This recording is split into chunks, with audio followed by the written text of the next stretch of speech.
Okay. All right. So, people going to ask me, so what's this about you changing your name? Why did you change your name? There's a reason. There's a reason for me changing my name. And it goes like this. Imagine you're 40 years old and you meet your birth father for the first time when you are 40 years old.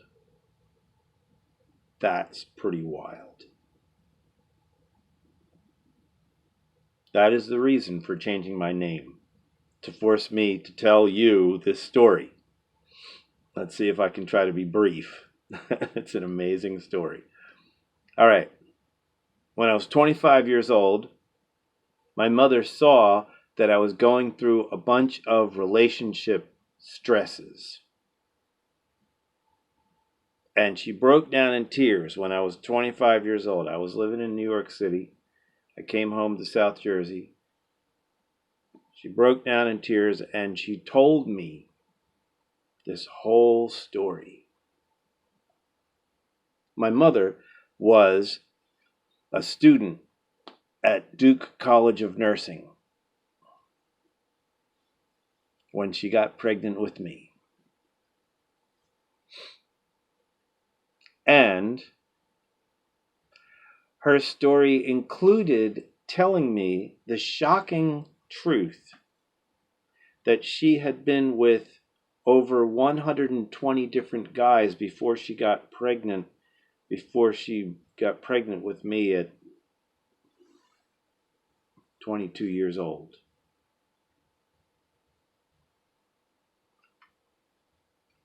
And she had been with one guy for a long period of time. They had a secret engagement.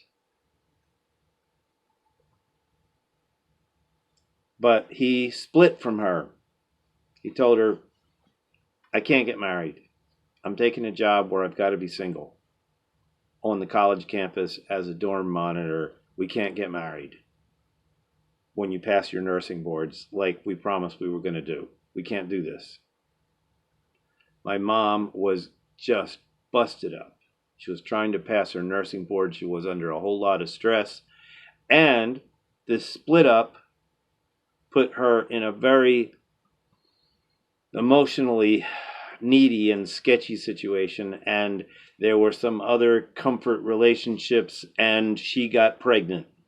And there were 3 men in a short period of time, and she did not know who the father was. She told me this when I was 25. But I had been raised by this mom and dad, okay? And the mom and dad that raised me were like the favorite moms and dads out of many, many of my friends. As a matter of fact, some of my friends would say to me, you better be nice to your mom and dad, because remember, none of our dads spent time with us. Your parents took us everywhere. We went to the shore and we had picnics. We took overnight canoe trips and we took trips to Maine together, and we got to have parties at your house. And I mean, people would come and say, Mrs. Lintner, could I have my birthday party at your house? Stuff like that. So I've been raised by these great parents, and then my mom breaks down and tells me, look, the dad that's been your dad, he's not your physical birth dad. And I felt so bad for them, because my mom had been struggling to tell me when I was 6, when I was 12, when I was 13, and when I was all these different years, and she never told me. And my father was afraid.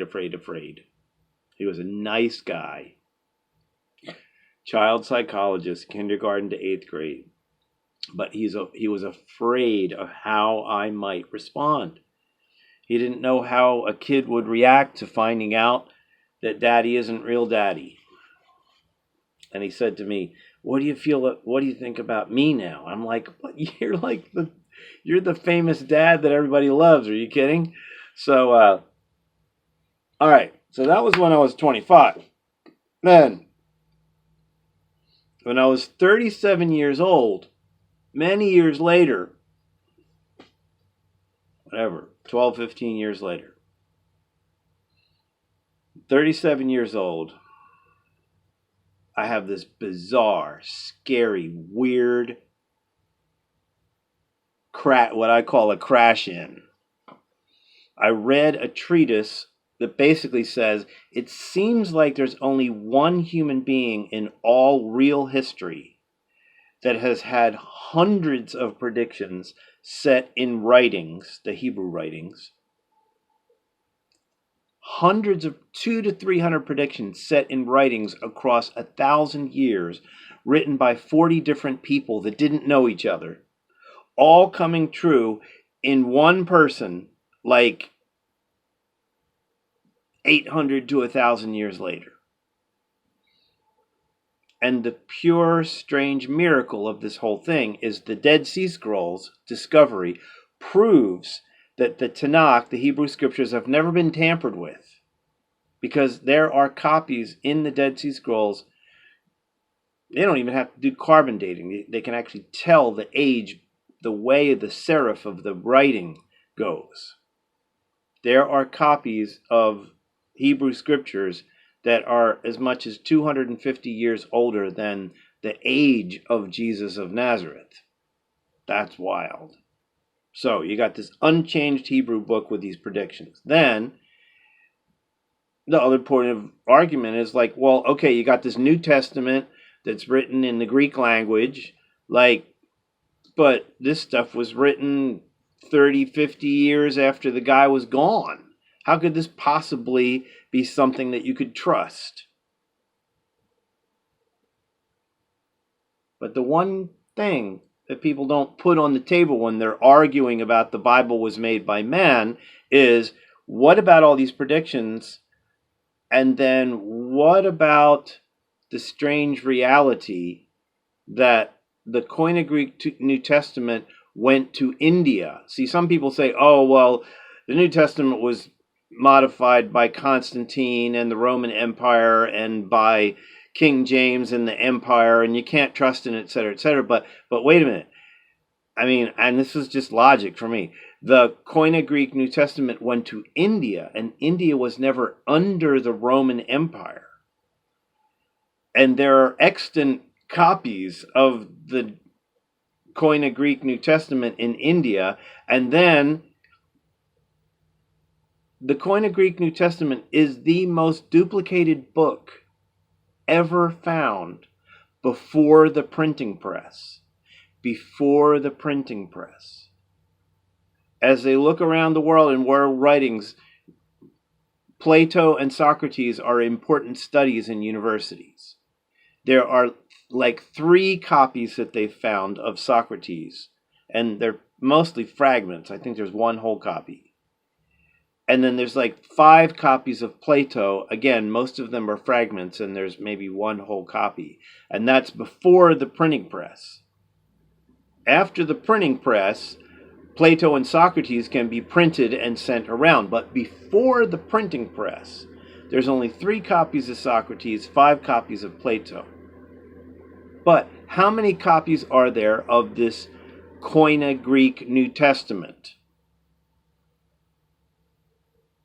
They have found close to 3,000 copies in China, in parts of Africa, in the British Isles, everywhere. They have found copies, full copies, portions, and fragments of the New Testament before the printing press. Now, after the printing press, obviously, chugga-da, you can make many copies. But before the printing press, it seems like there was some kind of force field or power that was causing this thing to be copied. So, what if there's a spirit that set those predictions in place, and a spirit that actually caused the ones who followed that guy to actually have a perfect or near perfect memory of the statements and events? What if? And that's a big fat what if. So anyhow, I had this big transition in my life, and it was not a happy moment because I hate Christianity. I don't get involved with religion. I mean, I left Christianity was when I was 9 to 14 years old because I could feel in my guts there was something fake. There was something missing. I didn't know what it was. I mean, there was plenty of nice stuff. It was interesting to learn about Jesus. And there were good principles and nice songs and some decent, teachings that I know touched me and stayed with me. But, I mean, there's good teachings in Weight Watchers and in Boy Scouts, God bless them. All the nasty publicity in Boy Scouts. I had a peaceful, great time in Boy Scouts. Anyhow, tangent. So, I had this weird God wake up, okay? And then a couple years later, this funny old dude said to me, "So, man, have you ever spoken blessings over that guy that got your mommy pregnant?" And I said, "Well, I don't want to knock on somebody's door and say, 'Hi, can we do a DNA test? I think you might be my dad.'" I mean, wouldn't want to bother somebody like that. I'm okay. I'm having an okay life, and I don't want to bother somebody. And the guy said, No. I said, "Speak blessings." And I'm just kind of new to some of this stuff, right? And he says, "What if your actual dad, who's a person out there, God doesn't make any mistakes, you were born to a lineage of people, and you are literally part of that lineage. It doesn't mean that you need to find him. But what if he's suffering right now? Maybe you have become aware of, the spirit of loving kindness who loves all humanity. Maybe you've become aware of this stuff right now so that you could speak some protection over his life. Maybe he's got physical problems. Maybe he's got mental problems. Maybe he's got, business troubles. Have you ever spoken blessings, just spoken blessings over his life?" And I was like, yeah, that's interesting, man. He's a real person out there. Maybe I could actually help my dad in some cool invisible way. And when Yeshua comes back, when everything is known, I'll actually be able to see that my words touched him. So I studied spoken blessings. Now there's a book by Lynn Reddick, Reddick, called The 2-Minute Miracle. It's about spoken blessings. It's an amazing book. It's a tiny little skinny book just about the idea of speaking good things. Now here's my challenge. I work with rehab centers and people getting out of drug and outlaw life, and this is what I do. I say to them,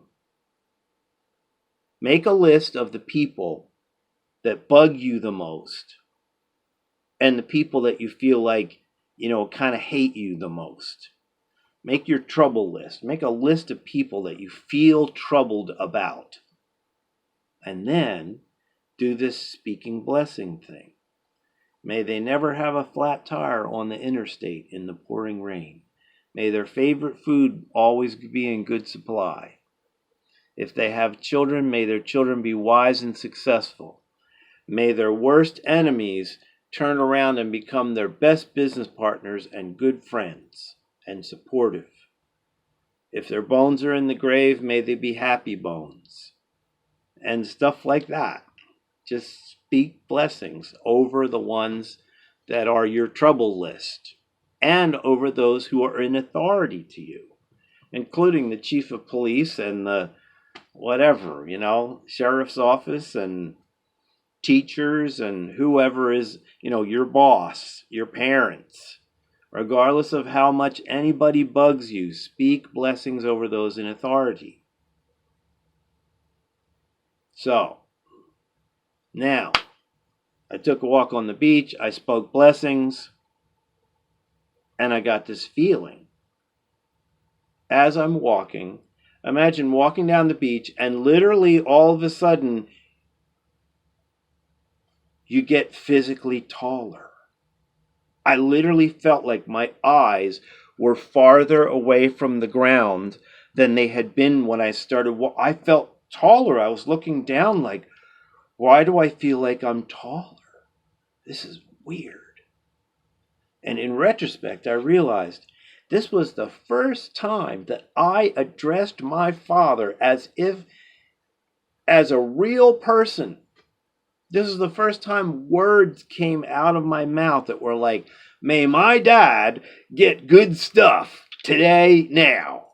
Like really good stuff. The first time I spoke in a real way towards my father. And so as I'm taking this walk and I'm saying these creative things, I use Deuteronomy 28. That's a treat, man. That'll take you to the cleaners. The blessings are this long. The curses are like that long. You read through that whole thing out loud. That'll school you. And the reality is, may you and I hear the Holy Spirit and have the courage to obey what we're being told in specifics, little baby steps that we ought to be doing in our life. May we hear from God and have the courage to obey so that we'll be blessed in the city and blessed in the country. It's not the lists of rules from Moses as much as it is the details that Yeshua taught and the immediate presence of the Holy Spirit, the Comforter, the Counselor. Wild stuff. So when I took the walk on the beach, I said, may my Father hear the sweet voice of God, true God, and have the guts to follow what's being told so that he will be blessed in the city and blessed in the country. He will always be lifted up to the top and never crushed down to the bottom. When his enemies come at him from one direction, they will blow away and scatter in 7 directions. And may his womb be blessed. May his kitchen and his refrigerator be blessed. May his profit-making ventures be blessed. May the crops of his field and his critters and all of his business multiply in a cheerful, marvelous way, because he hears the voice of God and obeys the little things that he's supposed to do, including caring for the poor and not being too materialistic and being cautious against foolish things. Anyhow, so that was basically what I said. As I was walking, I had this feeling, I'm going to meet this guy. I'm going to meet this guy. My father. I'm going to actually meet my father. Now, how could this possibly be? My mother can't even remember the names of the people. So I got in contact with my mother. My mother said, well, Jesus can do anything, because she's a real Jesus freak, and I was just learning about some of this God stuff. And so she said, well, I feel like I should have worked on this when you were 6 years old. So I'm going to take some time and see if I can find out. So I'll skip over some of the miracles, but through a series of miracles, I'm talking to the guy who is my father on the telephone. 3 days after I took a walk on the beach, and my mom did not remember the names of the people. She had to look them up by calling Duke College of Nursing and finding people to look in yearbooks in the library. And my mom worked. She went to town and great stuff happened. So I talked to my father on the phone the first time. And he had been married 5 times. And there had been a lot of other children. The man was prolific in baby making. I mean, the guy had lots of babies. I was invited to a family reunion where I met 10 of my half-brothers and sisters from from 3 or 4 different marriages. Pretty wild. But all of my brothers and sisters and my extended family are decorated marine scientists and decorated performing artists. And when I went to college, I had a dual major of marine science and performing arts. So remember, write that list of your trouble people and speak blessings over them. But here's some other wild stuff. My father had 2 women pregnant at the same time. He was married with 4 children and a pregnant wife when he got my mommy pregnant. And his wife was the head of the nursing department that my mom was a student in. Heavy stuff. Well, you can hate if you want. But I heard his whole story. He was on boats during World War II. He was a young guy who signed on to the Merchant Marines when he was 16. He was a cheerful, positive singer. And he was told by the elder guys, look, remember, the last port that we visited, now we're pulling into this port. The entire town is flattened by bombs. Most of the people have been killed. Remember, your buddies on board, those other guys in those 2 other boats that sunk, they're gone. All of them are gone. You don't know when your number is up. So if you go into town, go into port, and you have a beer and you dance with a girl, please treat her as if the 2 of you are the last people alive. Treat her with kindness and love and care. Hear her stories and be a wonderful guide to her. Now, my father did that for 4 years, all over the seas of the world. And when I met my father, my brothers and sisters said, our father hypnotizes women. He ends up making out with women in uncanny and strange ways. And also, he was no stranger to the fermented beverage.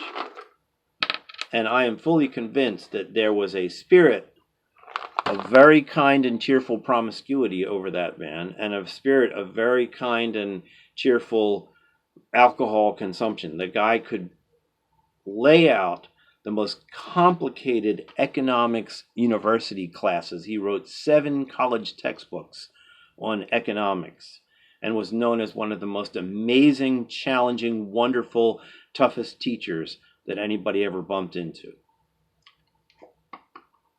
Amazing guy. So, I have a little bit of mercy on my father, even though, see, now I understand more about spirit presence around people. And some of that stuff gets cleared out when you make your God connection. A lot of it gets cleared out. But some areas, you really have to watch over, you have to care about, you have to get help and sponsorship and friendship. Hey, I'm really weak in this area and I don't want to destroy my life and I don't want to hurt other people. Please help me with this. So then, I go to this family reunion. My daddy had 2 million pregnant at the same time. My sister Joyce Lee was born on November 28th, 1956. I was born 3 months later, November, December, January, February. I was born on February 28th, 1957, exactly 3 months later. When Joyce Lee and I got together, it was Christmas time, and we were singing scat. And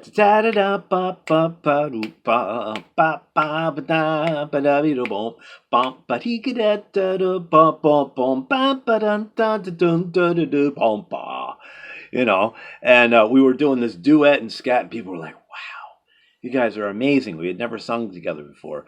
And they're like, you're like the same voice, only in 2 forms. And so she said, so where have you lived? And I said, well, I lived in San Francisco and San Diego and New Orleans and Chattanooga, Tennessee and New York City. And she said, where in New York? I said, well, downtown Brooklyn, near Brooklyn Promenade and Junior's Cheesecake. And I lived on the Upper West Side, and I lived in the East Village next to Tompkins Square Park. And then she said, where on the Upper West Side? I said, 108th Street between Broadway and Amsterdam.